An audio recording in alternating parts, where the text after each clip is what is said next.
Nutrition in human beings. Human beings are omnivorous in nutrition, that is, they take in both plant food and animal food. The nutrition in human beings takes place through human digestive system. The human digestive system consists of organs such as mouth, pharynx, esophagus, stomach, small intestine and large intestine. These organs together form the alimentary canal. Human digestive system also contains glands such as salivary glands, liver and pancreas. Nutrition in human beings include various steps. They are ingestion, digestion, absorption, assimilation, egestion. We will now describe the various steps of nutrition in human beings. Ingestion. The human beings have special organ for the ingestion of food. It is called mouth. It is bounded by upper and lower lip. The food is put into the mouth with the help of hands. Digestion. The digestion of food starts as soon as we put food in our mouth. This happens as follows. The mouth cavity or buccal cavity contains teeth, tongue, and salivary glands. The teeth cut the food into small pieces, chew and grind it, so teeth helps in physical digestion. Salivary glands present in our mouth produces saliva which mixes with the food while it is being chewed.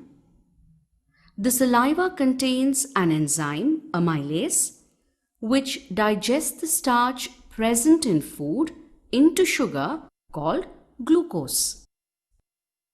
Tongue helps in mixing the food with saliva and pushes the food during swallowing. The slightly digested food in the mouth is swallowed by the tongue into a common passage for both respiratory and digestive tracts, that is, pharynx. When food enters into pharynx, the muscles of the pharynx contract to push the food into the esophagus or food pipe.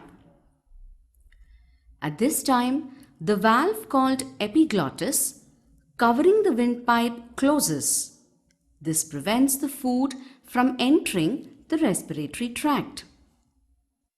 From pharynx, the food is gulped down into the tube-like structure called esophagus. The esophagus is lined with muscles that contract and relax rhythmically. This pushes the food forward. This is called peristalsis. Peristalsis occurs all along the gut. The epithelial cells of esophagus also secrete mucus which lubricates the food. This also helps in moving the food forward. The peristaltic movement of esophagus pushes the food into the stomach. The stomach is a J-shaped organ present on the left side of the abdomen. The food entered is churned in the stomach for about 3 hours. During this time, the food breaks down into still smaller pieces and forms a semi-solid paste. The stomach wall contains tubular glands in its walls. The glands present in the walls of the stomach secrete gastric juice. The gastric juice contains 3 substances: hydrochloric acid, the enzyme pepsin, and mucus. Hydrochloric acid provides an acidic environment for the action of enzyme pepsin. The enzyme pepsin begins the digestion of proteins present in food to form smaller molecules. Thus, the protein digestion begins in the stomach. Mucus provides the protection to inner lining of the stomach from the action of the acid under normal conditions. The partially digested food then goes from the stomach into the small intestine. This is regulated by a sphincter muscle which releases food in small amounts into the small intestine. Small intestine is the longest part of the alimentary canal and is about 6.5 meters long in adult man. It is arranged in the form of a coil in our belly. Small intestine helps in the digestion and absorption of nutrients. The small intestine receives the secretions of two glands, liver and pancreas. Pancreas secrete pancreatic juice into the small intestine. Pancreatic juice contains enzymes such as trypsin and lipase. Trypsin breaks down proteins and lipase breaks down fat. Liver secretes bile, which is a greenish yellow liquid. It is stored in gallbladder. Bile helps in breaking fats present in food. The walls of the small intestine contain glands which secrete intestinal juice. The intestinal juice contains a number of enzymes which helps in further digestion of food. In this way, the food is completely digested in the small intestine. Absorption. Till now we have studied about digestion in the small intestine. Next, we will understand how absorption takes place in the small intestine.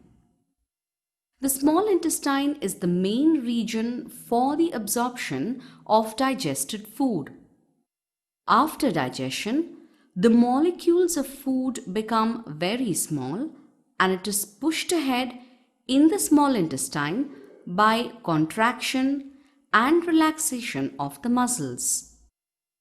The inner surface of the small intestine has millions of tiny finger-like projections called villi. The digested food is absorbed by the villi. Now let us take a closer view of one villus. The villi are in close contact with the blood vessels. The food present in the villi is absorbed by the blood. Assimilation. From the blood, digested food is carried to all parts of the body. The digested food is used by the cells for obtaining energy and for the growth and repair of the body. The digested food which is not used by our body immediately is stored in the liver in the form of a carbohydrate called glycogen. This stored glycogen can be used as a source of energy by the body as and when required. Digestion. A part of food which we eat cannot be digested by our body. The undigested food cannot be absorbed in the small intestine.